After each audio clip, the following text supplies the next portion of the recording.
Bueno, cuando hablamos de la relación entre política y la política pública, tendríamos varias opciones analíticas o comprensivas para hacer esta interpretación. Vamos a empezar con una de ellas. Una de ellas sería por la vía de cómo entendemos lo político. Y la vía de lo político no solamente lo podríamos asumir en relación con estructuras de poder, sino que también tendríamos la posibilidad de entenderlo en clave de la pluralidad, en clave de la diferencia, en clave del entre nos. ¿Qué significa entenderlo en clave de estructuras de poder o qué significaría entenderlo como pluralidad?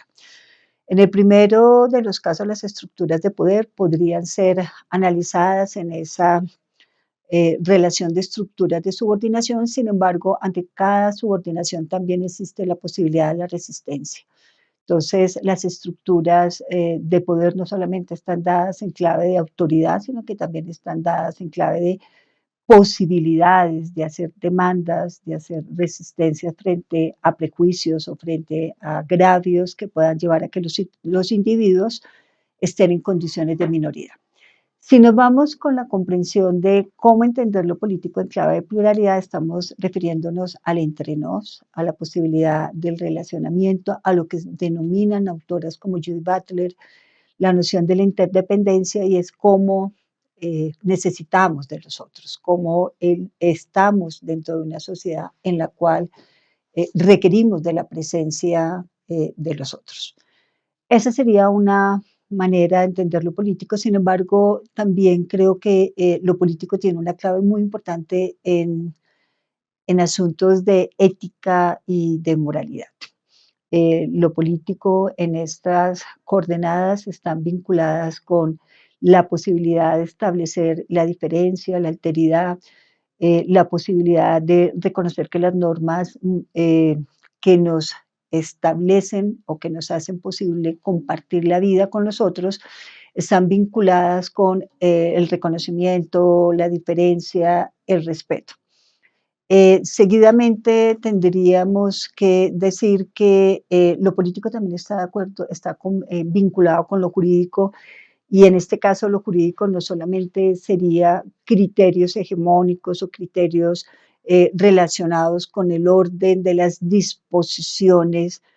jurídicas, procedimentales, legaliformes, sino que lo jurídico también estaría vinculado con todas aquellas demandas y defensas que pueden hacer los ciudadanos porque gozan de una serie de herramientas y de mecanismos que le hacen posible la reivindicación y la diferencia. Allí estaríamos entonces explicando la primera parte relacionada con la relación entre la política y lo público. Vamos a la segunda parte. ¿Qué sería lo público dentro de la política? Lo público dentro de la política puede ser entendida en varias dimensiones. Una estaría relacionada con planes, programas que el gobierno realiza para la gestión y la organización de sus planes de desarrollo, de la gestión de lo público. Esa es una vía interpretativa que es muy importante porque significa la posibilidad de hacer distribución no solamente de los recursos, sino dar alcance a priorizaciones y necesidades que tienen los ciudadanos en relación con su lugar y el espacio situado que ocupan en la sociedad. Sin embargo, también es importante entender lo político más allá del gobierno, que es, sin embargo, pues es muy importante, con esto no queremos decir que no lo sea, y es poder entender lo público como aquella ágora, aquel espacio de lo público en donde las acciones colectivas, los movimientos, la misma protesta entran a formar parte de lo público, haciendo procesos de reivindicación, como he venido señalando, frente a situaciones de opresión o de subordinación que no hacen posible el alcance de los objetivos o que no dan cumplimiento a los asuntos relacionados con la diferencia, con la pluralidad, con la distinción. En ese orden de ideas, en esta propuesta que busca dar respuesta a la pregunta sobre cuál es la relación entre la política y lo público, queremos mostrar que en clave de diversidad lo público ha hecho posible el ajuste de planes, programas, proyectos de gobierno, pero que también la diversidad y la diferencia ha hecho posible que los ciudadanos se empoderen y se agencien desde sus habilidades y capacidades para hacer reclamaciones que hagan posible que la diferencia, la pluralidad y la distinción en clave de género, en clave de etnias, en clave de ruralidad urbano, en clave de em, em, es- personas o sujetos con necesidades particulares puedan hacer demandas o puedan hacer alcance de sus derechos fundamentales. Finalmente, quisiera señalar que esta relación entre la política y lo político no solamente está en clave de los en clave, perdón, de lo que está relacionado con lo político, en clave relacionado con lo ético y moral, en clave de lo jurídico o lo legislativo, sino que también está vinculada fundamentalmente con el cumplimiento de derechos humanos que hacen posible que los ciudadanos puedan alcanzar una vida digna, una vida buena y una vida del buen vivir tal como lo declaran nuestras comunidades ancestrales, en las cuales reconocemos que no solamente el buen vivir está relacionado con lo que los sujetos son capaces de ser, hacer, sino también con la armonización con la madre tierra y con las especies. Bueno,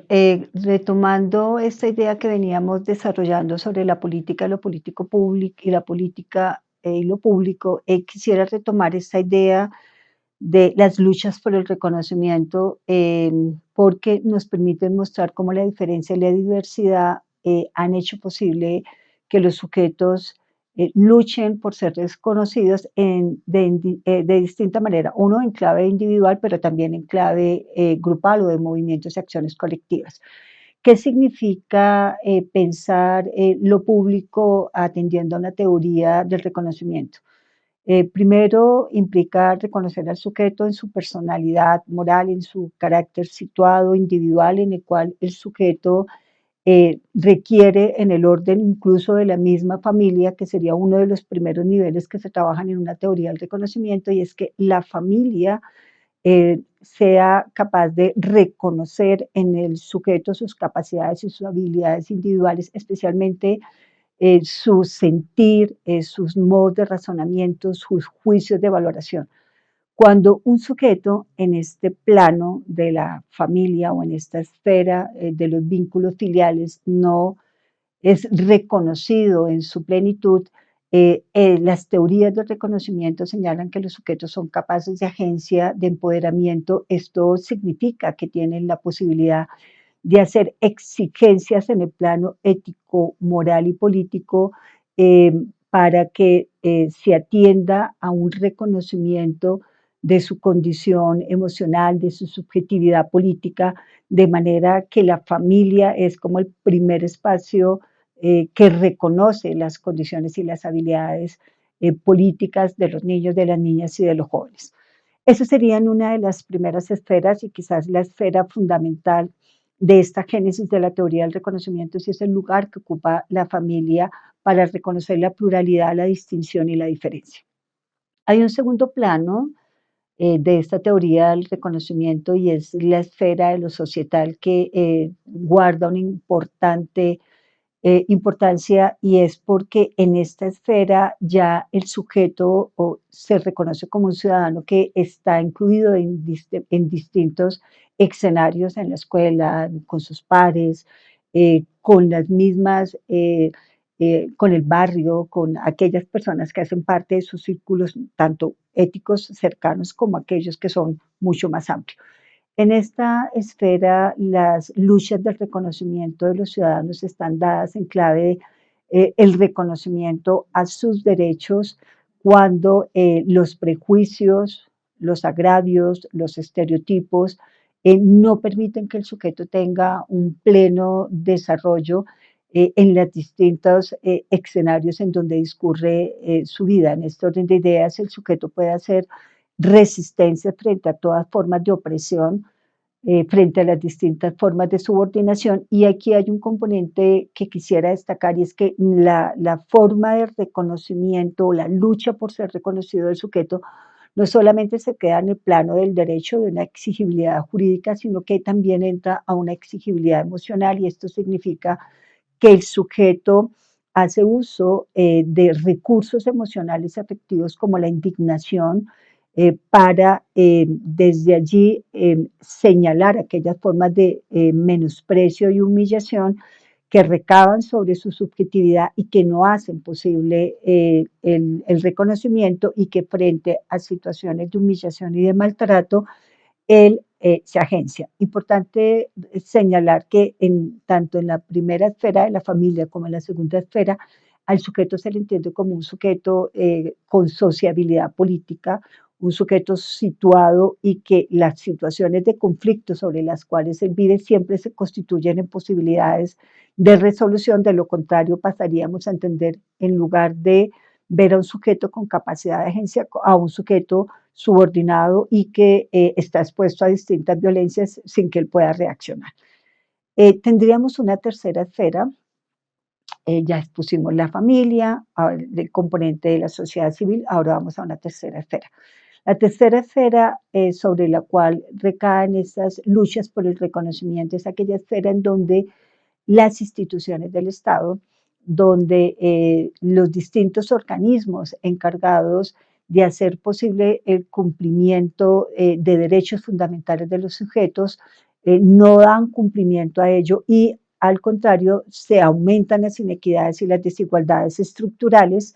Y aquí ya no estaríamos en un plano solamente moral, como puede suceder con la familia o como puede suceder con la sociedad civil, sino que estamos en un plano más de la estructura institucional y en este caso las formas de reconocimiento del sujeto se dan mucho más en el plano de organizaciones, movimientos, en las cuales ante situaciones de ausencia de distribución o de ausencia de redistribución, los sujetos se organizan o los sujetos actúan en acciones colectivas, en movimientos sociales, con la protesta social, exigiendo formas de reconocimiento que den alcance a aquellas situaciones de inequidad o ausencia de distribución que llevan a que los sujetos se encuentren en una condición de desventaja. Aquí es importante señalar que las luchas de reconocimiento no solamente están en clave de distribución económica o cultural, en esa exigencia de hacer posible reconocimientos para que existan igualdad de condiciones en la distribución de los recursos económicos o culturales, sino aquí también hay demandas muy importantes en el orden de movimientos como en los movimientos negros, los movimientos feministas, la comunidad LGTBI, la comunidad queer, quienes también asisten a estos tipos de reclamaciones por condiciones de minoridad. Entonces, las teorías del reconocimiento amplían su marco comprensivo hacia orientaciones diversas o hacia el reconocimiento de la diferencia y hacia el reconocimiento de la diversidad, más allá del plano de lo jurídico y de lo económico, reconociendo situaciones de etnia, de clase, de opresión, que están en clave interseccional porque logran entrar en los distintos planos de la sociedad en razón a los lugares que ocupamos como mujer, como el plano de lo educativo, como en el plano de lo rural urbano. En tal sentido, estas luchas por el reconocimiento han adquirido un lugar muy importante en asuntos de reivindicación de derechos con enfoque interseccional, que más adelante estarán desarrollados en el siguiente, en la siguiente sesión. Estaremos exponiendo de manera más extensa lo que significaría un enfoque de la interseccionalidad.